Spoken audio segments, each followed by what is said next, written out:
Forças de defesa de Israel aprovam planos de operação no Líbano. Nenhum lugar em Israel estará a salvo na guerra. Não haverá regras nem linhas vermelhas. Hassan Nasrallah, líder do Hezbollah. 62% dos judeus israelenses apoiam um ataque ao Hezbollah com força total. Pesquisa do Instituto de Políticas do Povo Judeu. O Hezbollah pode disparar de 2.500 a 3.000 mísseis por dia, 25 vezes a taxa de 2006, por 3 semanas seguidas. Relatório da Universidade Rashman. Este é apenas um pequeno vislumbre do nível de tensão entre Israel e o Hezbollah, que tem aumentado desde 7 de outubro. Israel teve que evacuar seus cidadãos do norte do país, devido aos bombardeios do Hezbollah. Enquanto isso, o grupo militante pró-iraniano condicionou o cessar-fogo a uma trégua em Gaza. O gabinete de Netanyahu não acredita nas intenções do grupo de Nasrallah e se prepara para invadir e neutralizar o grupo. O problema é que o Hezbollah é considerado o ator não estatal mais poderoso do mundo, com um arsenal de mísseis estimado entre 120 mil e 500 mil, principalmente bancado pelo Irã. No dia 28 de julho, vários desses foguetes caíram na cidade de Majal Shams, nas colinas de Golã ocupadas por Israel, matando 12 jovens israelenses e piorando ainda mais a situação. Observando as ações de ambos os lados, tem-se a impressão de que estamos em um caminho sem volta. A guerra é mesmo inevitável? Bem-vindo ao dossiê dos anos 20.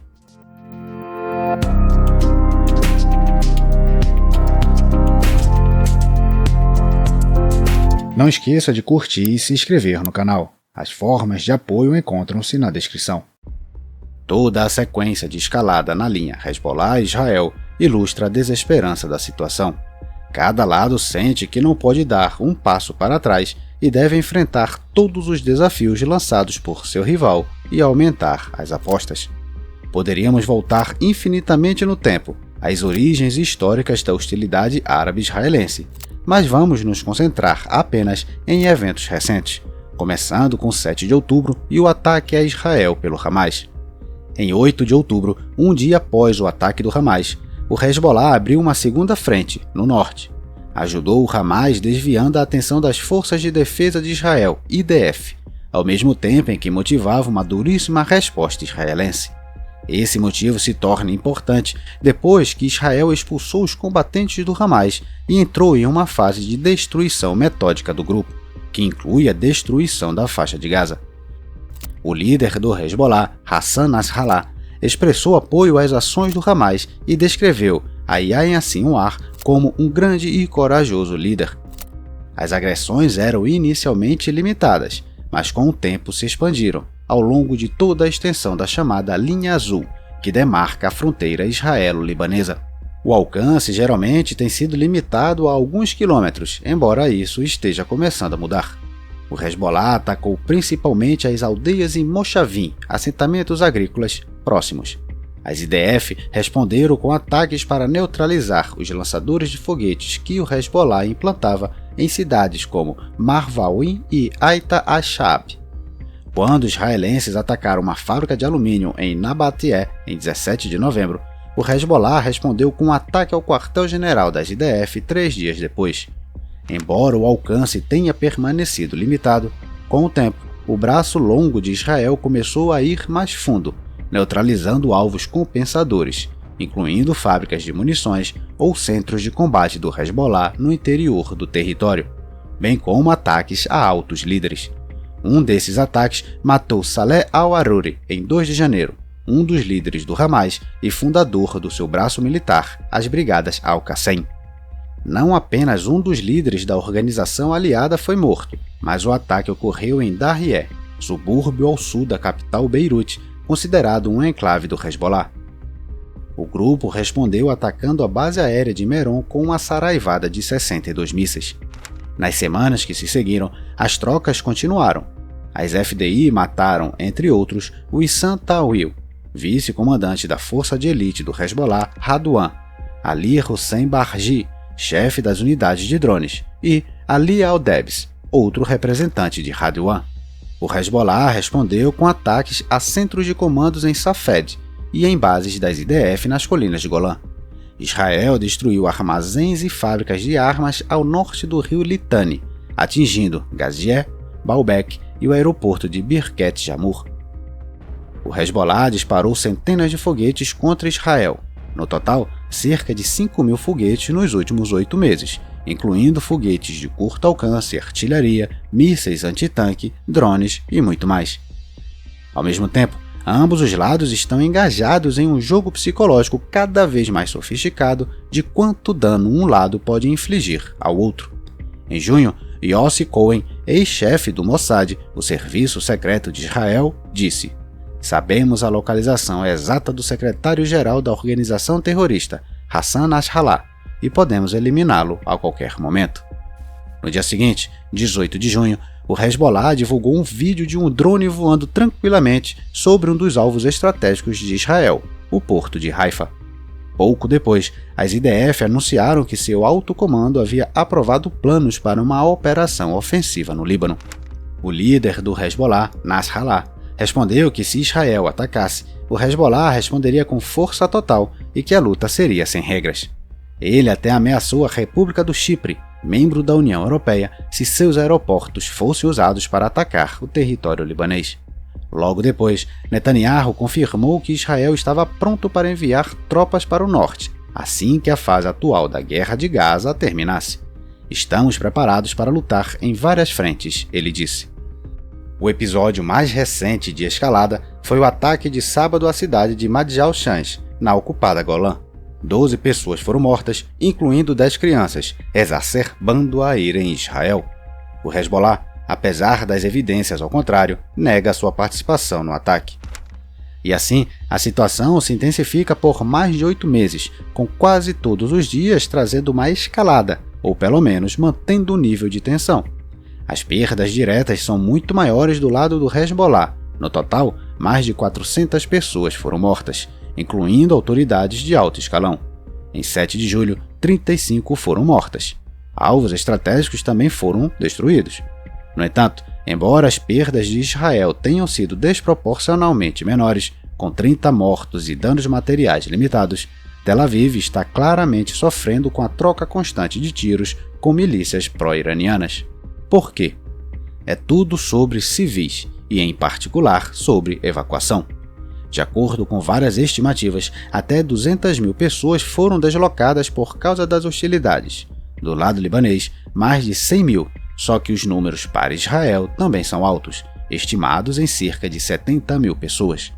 Cada uma dessas pessoas teve que deixar suas casas, o que é uma evidência indireta do fracasso do Estado de Israel em proteger seus cidadãos e garantir sua segurança. Por esta razão, a temperatura está subindo em Israel, e com ela a pressão sobre o governo para finalmente tomar medidas contra o Hezbollah. Uma das maiores cidades evacuadas é Kiryat Shmona, com uma população de 22.000 pessoas. Esta cidade, um reduto do Likud, está agora vazia.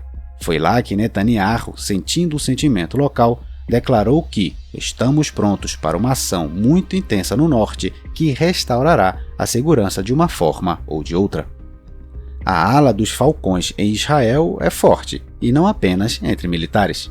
A visão de que as IDF devem lidar com o Hezbollah de maneira tradicional e que essa opção não é apenas necessária, mas inevitável, é compartilhada pela maioria da população. De acordo com pesquisa do Jewish People Populist Institute, até 62% dos judeus israelenses, cerca de 75% da população, apoiam atacar o Hezbollah com força total. 57% acreditam que a ofensiva deve começar imediatamente. Portanto, a postura ofensiva de Netanyahu não é surpresa. O primeiro-ministro israelense quer se manter no poder, e é necessário se projetar como um líder forte, que não se curva a nenhuma pressão, nem mesmo da maior superpotência mundial. Benny Gantz, ex-chefe de gabinete das Forças de Defesa de Israel, também não tem papas na língua. Podemos mergulhar o Líbano completamente na escuridão e desmantelar o poder do Hezbollah em dias. O Dr. Omer Dostri, especialista do Fórum de Defesa e Segurança de Israel, é ainda mais direto. Israel terá que derrotar militarmente o Hezbollah. Não haverá outra chance. O governo israelense deve preparar o público para uma guerra no Líbano que destruirá o Hezbollah, incluindo a ocupação de todo o sul do Líbano e a destruição de Beirute e outras cidades importantes. Existem muitas vozes assim em Israel, por isso há uma preocupação de que a guerra esteja ao virar da esquina. Porém, o elefante na sala é tão grande que não pode ser ignorado, que é o poderio do Hezbollah. O efetivo do grupo libanês é mais de 3 vezes o do Hamas. O Hamas teria cerca de 30 mil combatentes, o Hezbollah tem mais de 100 mil. Geograficamente, o Hamas foi rapidamente isolado do mundo. O Hezbollah tem uma profundidade estratégica própria para onde pode fugir se necessário. Não pode ser cercado. Mas talvez o maior recurso do Hezbollah seja seus mísseis. As estimativas variam amplamente, dependendo de qual lado as está fazendo. O representante da Força Quds do Irã disse ao Foreign Policy que o Hezbollah teria perto de 1 milhão de mísseis de vários tipos, incluindo armas de precisão, artilharia de foguete ou armas antitanque. Esta é uma estimativa do limite superior, quase certamente irreal. Ahmad Kabalan, o mufti xiita do Líbano, estima o poderio do Hezbollah em 500 mil de mísseis de vários tipos. O CSIS coloca o limite superior na metade desse número, e mais realisticamente entre 120 mil e 200 mil mísseis. Ainda assim, isso é de 4 a 8 vezes mais do que o potencial de foguetes que o Hamas tinha à sua disposição. Nasrallah disse que até agora o Hezbollah usou apenas uma pequena parte do seu próprio arsenal. Claro, a grande maioria é fornecida por seu patrono, o Irã, embora o grupo provavelmente tenha suas próprias capacidades de fabricação. Estamos produzindo drones no Líbano há muito tempo, disse Nasrallah em 2022 e repetiu em junho. A maioria dos foguetes do Hezbollah são armas de curto alcance e sem precisão, mas há muito mais do que isso. A milícia também usa mísseis balísticos de precisão de fabricação iraniana, o Fateh 110, carregando uma carga útil de 500 quilos. Eles podem ter até 400 deles. O efeito de um ataque a uma cidade pode ser semelhante à destruição causada por um ataque russo do Iskander. Com um alcance de 300 km, todos os principais centros urbanos de Israel, incluindo Tel Aviv e Jerusalém, estão dentro do seu alcance. Acredita-se também que o Hezbollah tenha mísseis Scud, que são menos precisos, mas têm uma carga explosiva ainda maior, quase 1 tonelada, e um alcance de até 500 km, dependendo da variante, o que cobriria todo Israel. Portanto, é razoável supor que, no caso de um ataque israelense, o Hezbollah tentaria sobrecarregar os sistemas de defesa aérea de Israel. Mísseis sem precisão, como Fars, Raad, Kahibah ou Zelzal, que o Hezbollah tem em abundância, seriam disparados em grande número contra cidades israelenses, com algumas dezenas de mísseis Fateh 110 voando no meio deles, visando alvos estratégicos. Israel tem um sistema de defesa aérea excelente, o Iron Dome, o David Sling e o Arrow. Constituem 3 camadas diferentes de proteção, mas no caso de uma Saraivada do Norte, mesmo um sistema tão avançado e de várias camadas deixará alguns passarem. Isso foi visto no humilhante ataque de 19 de julho, quando um drone lançado pelos Houthis viajou mais de 1.800 km e atingiu Tel Aviv, matando uma pessoa e ferindo uma dúzia. Como o drone penetrou nos sistemas israelenses é desconhecido. Observe também que um míssil defensivo é muito mais caro do que um míssil ofensivo burro. O Hezbollah, e por meio dele o Irã, pode esgotar rapidamente as forças de defesa de Israel. Um relatório não publicado da Universidade Hashma, citado pelo The Economist e de autoria de mais de 100 especialistas israelenses, indica que o Hezbollah pode se dar ao luxo de disparar entre 2.500 e 3.000 foguetes por dia, o que seria 25 vezes mais em relação à intensidade da guerra de 2006. Esta seria a maior barragem de foguetes da história mundial, e as baixas podem chegar a dezenas de milhares. As IDF contam com a Marinha dos Estados Unidos patrulhando a área para ajudar, mas no caso de um conflito, os navios também terão que estar de guarda, já que o Hezbollah tem um míssil antinavio C-802, que usou para atacar o israelense INS Hanet em 2006. Ele também tem um arsenal de drones que carregam até 50 kg de explosivos.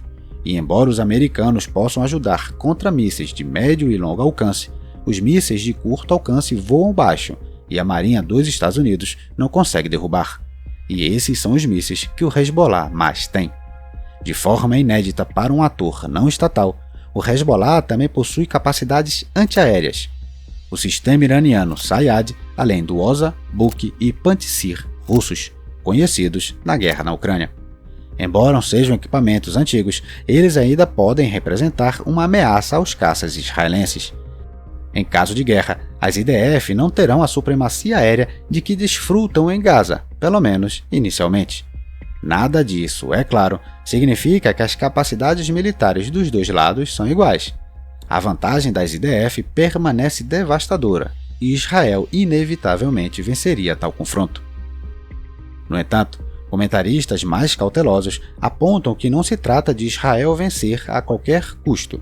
Os oponentes de abrir outra frente muito maior no norte acreditam que a situação iria de mal a muito pior. A guerra beneficiaria principalmente o rival estratégico de Israel, que não é o Hezbollah, mas a República Islâmica do Irã. No caso de uma eclosão de guerra, Israel poderia esperar a ativação de toda a rede de grupos iranianos que compõem a força do eixo de resistência. De acordo com alguns analistas israelenses, o objetivo do Irã é criar um chamado anel de fogo ao redor de Israel, abrindo várias frentes ao mesmo tempo para sobrepor a superioridade das IDF. O Irã faria isso mesmo sem entrar na guerra em si, mas orquestrando suas milícias, armando-as e treinando-as. O problema com essa abordagem é que esses grupos são incontroláveis. De acordo com o autor Yoshana Visser, o Hamas supostamente decidiu sobre o ataque de 7 de outubro sem consultar o Irã, tornando mais fácil para Israel neutralizar a ameaça. Se o ataque do Hamas tivesse sido coordenado com um ataque maior do Hezbollah e de outros grupos na região, e talvez do próprio Irã, os resultados teriam sido devastadores. No entanto, outro ataque que neutralizasse o Hezbollah provavelmente abriria várias novas frentes, grandes e pequenas, que seriam muito difíceis de suprimir, dada a natureza do inimigo. As distrações incluiriam Líbano, Síria, Iêmen, Iraque e Cisjordânia. Especialmente porque, após 8 meses de combates, os soldados israelenses estão cansados e com falta de recrutas. A The Economist escreve: as IDF estão esgotadas em Gaza e na Cisjordânia. Não vejo de onde eles vão tirar soldados suficientes, diz um reservista que participou dos exercícios. Isso resume a miséria de toda a situação. O Hezbollah está tornando a cessação dos ataques dependente da paz em Gaza. Israel, mesmo que a paz chegue, não confia que o Hezbollah cumpra sua palavra de se retirar. Além disso, mesmo que cessasse os ataques, o potencial do grupo para atacar Israel continuaria pairando sobre a cabeça daquele país e inevitavelmente aumentaria. Como resultado, alguns especialistas acreditam que Israel está focando na direção errada. Essa visão é compartilhada pelo professor Gerhard Steinberg, que argumenta que Israel deveria mudar sua comunicação estratégica do Líbano para o Irã e usar a chantagem para convencer os ayatolás de que sua sobrevivência depende do fim dos ataques do Hezbollah. Por exemplo, uma ameaça velada de destruir todo o complexo de combustível do Irã, que é a principal fonte de renda do país, se o Hezbollah não cessar seus ataques contra Israel. Steinberg está essencialmente discutindo a opção de eliminar o intermediário e levar o problema diretamente ao patrocinador. O problema com essa abordagem é óbvio: escalada.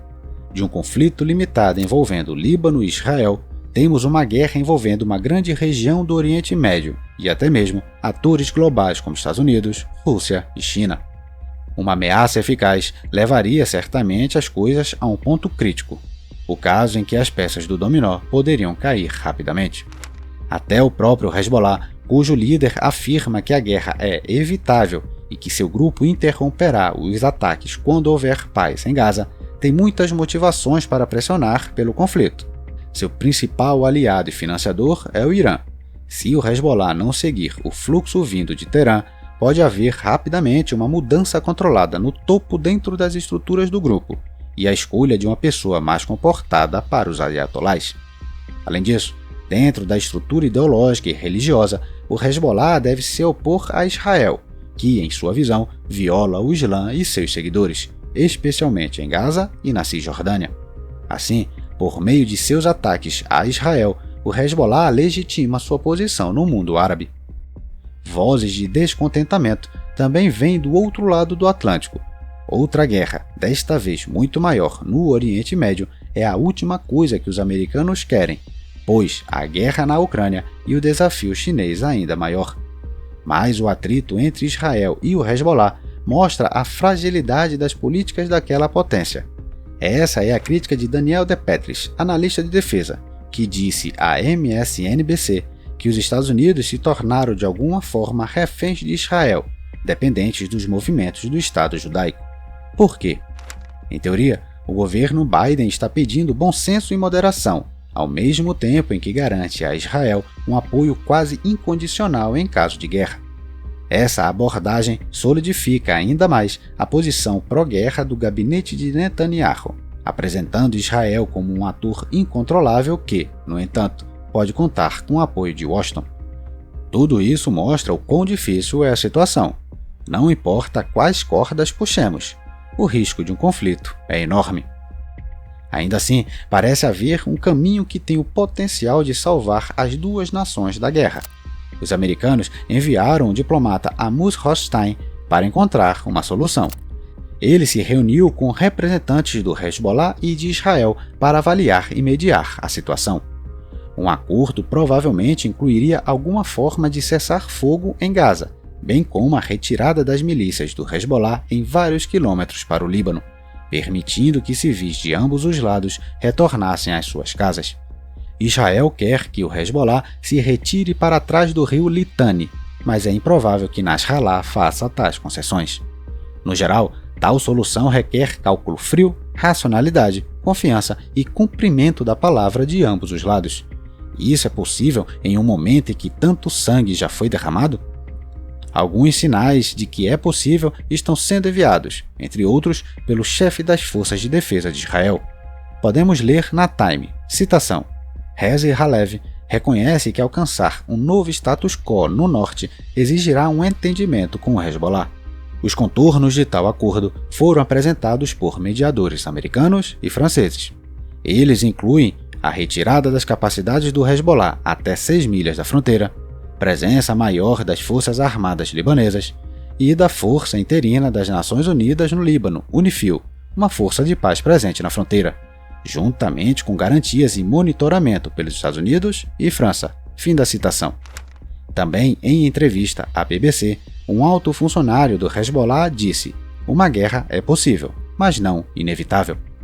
Lina Khatib, do Chatham House, também tenta encontrar aspectos positivos em um mar de negativos, sugerindo que a atual escalada verbal e psicológica pode ser um substituto para a guerra cinética.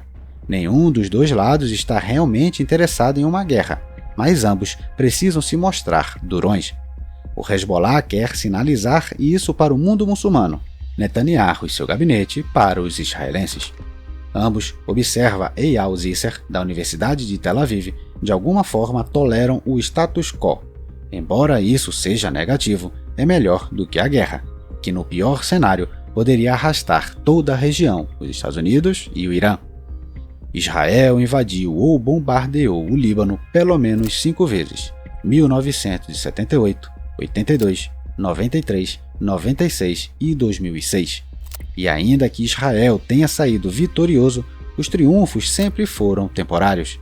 A invasão de 1982 foi particularmente sangrenta, levando a uma ocupação de quase 20 anos e contribuindo para a ascensão do Hezbollah. A mais recente, em 2006, foi um sucesso tático para Israel, mas um fracasso estratégico. O Hezbollah de 2024 é maior, mais bem armado, mais experiente e politicamente mais forte do que em 2006. Será que a guerra de 2024 ou 2025 será outra vitória de pirro para Netanyahu? O que o futuro guarda? Em primeiro lugar, incerteza. Eu realmente não sei para onde isso está indo, e você sabe tanto quanto eu, diz Sarit Serhav, diretora do Centro de Pesquisa e Educação ALMA, que que estuda o conflito com o Hezbollah e está localizada a poucos quilômetros do Líbano. Uma coisa é certa: outra guerra na região significa dezenas de milhares de mortos e feridos, de ambos os lados.